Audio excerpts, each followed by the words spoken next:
Hello, Bogdan. Hi. Hi. We are here sitting together in the lounge of the Film School Munich, Film School Fest Munich, at the HFF, the Munich Television and Film School.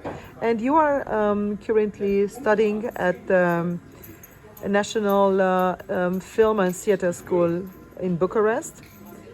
And you brought here with you the night practice. In Romanian language, the original title is Antrenamentul de noapte. Can you please tell me something? What is your film about? So just a little quick plot, like a little quick synopsis would be that a junior soccer team in Romania has a new team member, a new goalkeeper, and a guy that's already in the team kind of develops a crush on him. And things are a little bit more complicated in Romania in this kind of environment in particular. And things they come together, they form a bond, and things are getting a little bit weaker after that. I see. I've been told there is something LGBT, so it's dealing with this Yeah, topic. the two guys are, so they're two males. Yes. It's a queer film. It's a queer film. Kind of, the intention was to talk about internalized homophobia. So the problem queer people face when they cannot accept their queerness, they cannot accept themselves. So they have to hide themselves from others. And how is this actually treated in the Romanian society? Is this a hot topic? Well, I think it's very similar to many other Eastern European countries. It's very weird. It's a lot of homophobia, of course. Maybe in the capital it's a little bit better, but in general in the country it's pretty bad. But the thing is, sometimes it comes with surprises. The way people decide to vote, or the way. So, for example, a couple of years ago in Romania, there has actually been proposed a referendum to change the constitution of Romania. And change the article that says marriage is between two people, to change it marriage is between a man and a woman, just for it to be more complicated to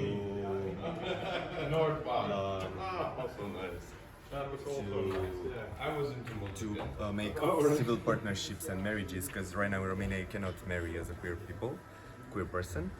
And so the referendum did not pass because not enough people showed up to vote for it. And that was on purpose. I mean, the society decided that they won't show up to the referendum, so the referendum would not pass. And this is a happy surprise that the Romanian society responded that way.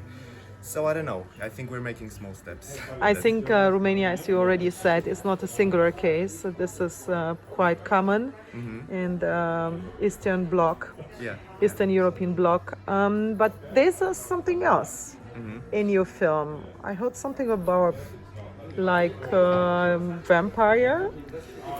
Yeah, so it's a genre-inspired film. It's a film inspired by the horror genre. It's not a horror film, but it takes elements from the genre. And yeah, the intention was to use vampirism. There's a big connection between vampirism and sexuality and homosexuality in literature. If we go back to Dracula, Carmilla, all these books, we can very easily interpret them through a queer angle.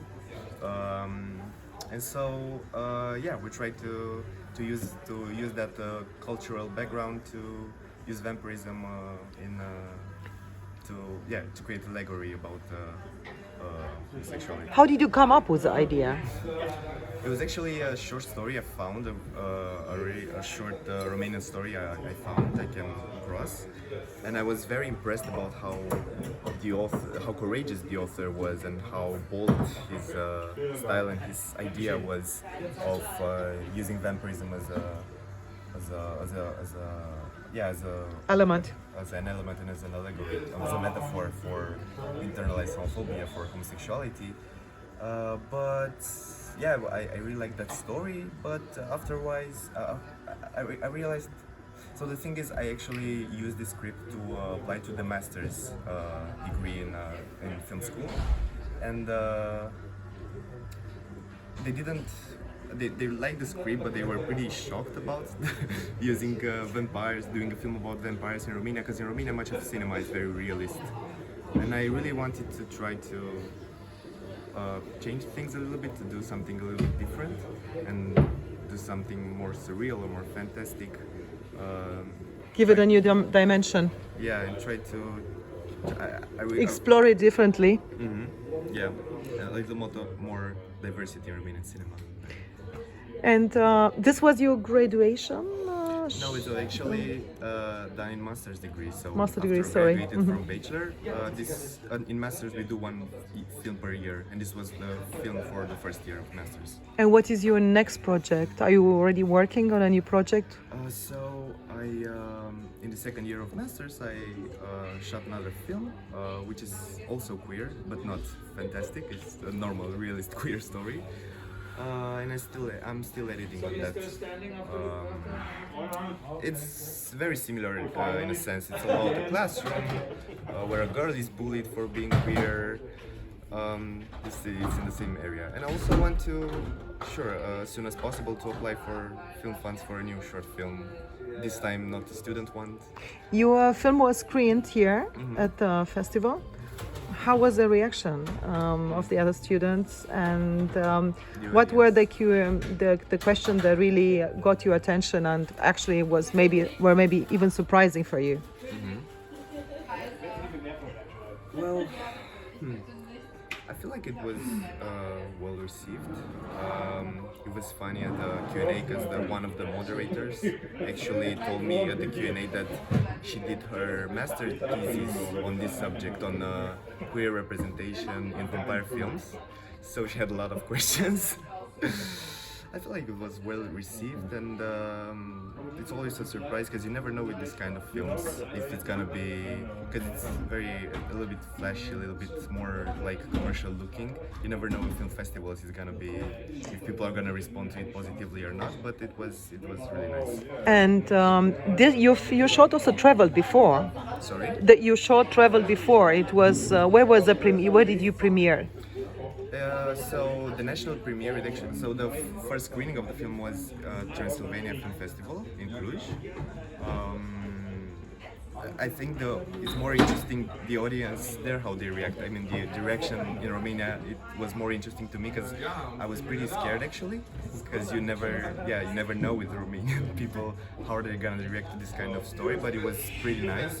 Well, 2 people got out of the room, the kissing scene, but it was okay. And then the second screening in Romania was at a festival called Anonymul, which is a rather more local, popular festival. And it got an audience award actually there, so the people voted for the film. And then the first international screening was a couple of weeks ago in Georgia at Student Film Festival, and now here. Wow! Congratulations! And, yes. For a longer journey. And what did you expect from? How do you like? Is it organized for you? What discussions have you had here during your stay so far? We still have the today day and tomorrow. Tomorrow is a closing ceremony, and you're leaving on Sunday. Hopefully that you're going to make it also to Neuschwanstein to visit the famous castle. So what did you like so far? The people are coming from so many countries here. That's really interesting. I haven't traveled that much with films before, so it was really nice to actually meet. I feel like the festival is putting in a lot of effort in actually making a very multicultural community. There are people from all around the world, not just Europe. My roommate is from the United States, for example. People coming from Asia, coming from everywhere, and it's really interesting how, especially because we all are all in film and have the similar interests. Especially, it's interesting to see how many things we have in common, even though we're coming from different parts of the world. It is a really nice feeling, kind of like burning the boundaries, the physical boundaries from the countries. I feel enriched by this, and I really love the platform that the festival is creating for The atmosphere, and Yeah. I think it's also, this is what I spoke also to other students, and it's very encouraging to see that you're having, probably you're facing the same problems, like funds, you know, to find the Exactly, same funds. And I think it's nice that the festival creates such a network, because you probably going to keep in touch with the others, so like everybody else. Yes. And so the next project you were mentioning is I'm editing my last student film ever done in school. So I'm editing on that. It's not quite done yet. And then in Romania, as in many other European countries, you have to apply for state funds in order to make films. So I'm planning to apply for the first time for another short film. I don't know. We'll see what happens. and feature films. Feature films, not too soon. I feel like I still want to experiment with short film as a like to experiment all the possibilities that short films can, like as a form, can have. I think up until at least 5 years, I'm still gonna focus on short films until I have like the life experience first of all, and like the professional experience to like have the confidence to make a good feature film. We're actually now having in Munich also another festival. It's Romanian Film Days. And one of the films that are going to be screened here, it's actually To the North by Mihan Minkan. So it's actually, I think it's been screened yesterday, and the festival is going to last till tomorrow. So tomorrow is the closing ceremony, and on 24th they're going to do something with the General Council of Romania. But I will be gone. Then I'm invited to Turin Film Festival, and you know Catrinel Marlon. She was in Porumboiu's film also. She had one of the leading. She's not here. She's going to be in Turin, and she's having her first debut as a director also, I didn't know that. with a film called Girasol, and I think it's also LGBT topic. I didn't know that. I will Yes. look at that. So Sounds good. she's going to be the master of ceremony at the opening ceremony, and at the same time she's going to show also a screen. Great. Yes. So I'm looking forward to meet her. Actually, I met her in Venice, and I'm looking forward to meet her again at Torino International Film Festival. Thank you very much, and have fun also visiting Neuschwanstein and enjoying. Unfortunately, the weather is not great. You should come back to the other I've been like this festival, the entire week. to the Film Fest Munich in June, when the weather is amazing. Yeah, I really love to come. But Munich has a lot to offer from the culture point of view. So a lot of museums worth to visit. Thank you very much, and all you. the best.